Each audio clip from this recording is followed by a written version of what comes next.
सोना हजारों साल से पूरी दुनिया में दरियाफ्त किया जा रहा है। कदीम तरीन सोने की कानें कदीम मिस्रियों की हैं, जिन्होंने 2600 कबले मसीह में दरियाए नील के डेल्टा के इलाके से सोना निकाला था। सोने ने कदीम मिस्री सकाफत में एक अहम किरदार अदा किया है और पिरामिड की तामीर में बड़े पैमाने पर इस्तेमाल किया गया है। कदीम मिस्रियों की तरफ से सोने को एक मुकद्दस धात समझा जाता था। इसका ताल्लुक सूरज देवता रा से था। ख्याल किया जाता था कि इसमें जादुई खसूसियात हैं और अक्सर मजहबी तकरीबात में भी इस्तेमाल होता था। कदीम मिस्री माहिर सुनार थे और जेवर, मुजस्मे और दीगर आराइशी अशिया बनाने के लिए सोने का इस्तेमाल करते थे। इस सोने का ज़्यादातर हिस्सा नोबिया की कानों से हासिल किया गया था, जो कि अब सूडान में वाक़ खित्ता है। पिरामिड की तामीर में भी सोने का इस्तेमाल किया गया। इसकी बैरूनी तह सफ़ेद चूने के पत्थर से बनी थी, अंदरूनी हिस्सा सोने के पत्तों से जड़ा हुआ था। यह सूरज की रोशनी को रिफ्लेक्ट करने और एक शानदार असर पैदा करने के लिए किया गया था। पिरामिड में इस्तेमाल होने वाला सोना मुमकिना तौर पर दूसरी तहजीबों जैसे न्यूबेन, फोनिशियन और यूनानियों के साथ इजारत के जरिए हासिल किया गया था। कदीम मिस्री हुनरमंद ताजिर थे और दुनिया के दूसरे हिस्सों से मुख्तलिफ किस्म के ऐशो आराम की अशिया हासिल करने के काबिल थे। फिरौन कदीम मिस्र में सोने के एक मालिक थे और इन्हें अपने मकबरों में सोने की बड़ी मिकदार में दफन किया गया था। ये इस बात को यकीनी बनाने के लिए किया गया था कि इनके पास बाद की ज़िंदगी में काफ़ी दौलत और वसाइल होंगे। कदीम मिस्रियों का ख्याल था कि सोना इनके देवताओं की खाल है। फिरौन को सोने और दीगर कीमती अशिया के साथ दफन करने का रिवाज वक्त के साथ साथ कम होता गया, क्योंकि मिस्र की ताकत और दौलत में कमी आ गई। बाद के फिरौनों के बहुत से मकबरों को चोरों ने लूट लिया, जिससे माहिरीन आसार कदीमा के लिए बहुत कम सोना बचा।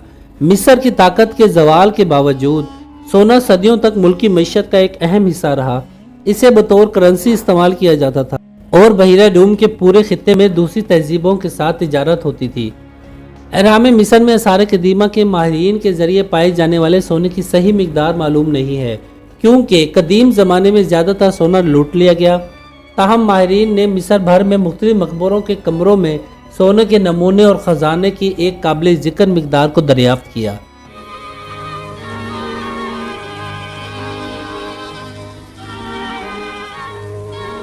King Tutankhamun's face mask as perfect today as when it was first made by those wonderful craftsmen of old.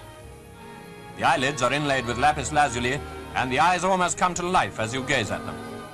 An amazing masterpiece. Tutankhamun का मकबरा, जिसे हावर्ड कार्टर ने 1922 में दरियाफ्त किया था, इसमें सोने और दीगर खजानों की नाकाबिले यकीन मिकदार मौजूद थी। इन खजानों में सबसे मशहूर सोने का ठोस दफन करने वाला फेंड्री मार्क्स था, जिसने फिरौन के मम्मी शुदा सर को ढांप रखा था। इस मार्क्स का वजन तकरीबन 11 किलो है। इसे कदीम मिस्री फ़न की बेहतरीन मिसालों में से एक समझा जाता है। माहिरीन आसार कदीमा को 5000 से ज़ायद नमूने सिर्फ तूतनखामून के मकबरे में मिले। इस सोने की मिकदार का तखमिया आज अरबों डॉलर है। सोने के मास्क के अलावा माहिरीन को तूतनखामून के मकबरे में सोने की बहुत सी चीज़ें मिली, जिनमें जेवरात, तावीज़ात, आराइशी अशिया शामिल हैं। मकबरे में मिलने वाली सोने की कुछ इंतहाई मुतासिर कुन अशिया भी मौजूद हैं। एक सोने का ताबूत जिसमें बादशाह की मम्मी शुदा बाकियात मौजूद थी। एक सोने का तख्त जो गालिबन बादशाह ने अपनी ज़िंदगी के दौरान इस्तेमाल किया था। एक सोने का रथ जिसे गालिबन बादशाह जुलूसों और परेडों में इस्तेमाल करता था। एक सोने का जनाजा बिस्तर जो बादशाह के मम्मी शुदा जिस्म को रखने के लिए भी इस्तेमाल होता था। कदीम मिस्री सोने की दीगर काबिल ज़िक्र मिसालों में द पेट्रोल ऑफ सेनोसाइट सेकंड का मौजूद है। इनमें से बहुत से ख़जाने अब काहिरा के मिस्री अजायब घर में नुमाइश के लिए रखे गए हैं, जबकि दीगर को दुनिया भर के दौरों पर भेजा गया है।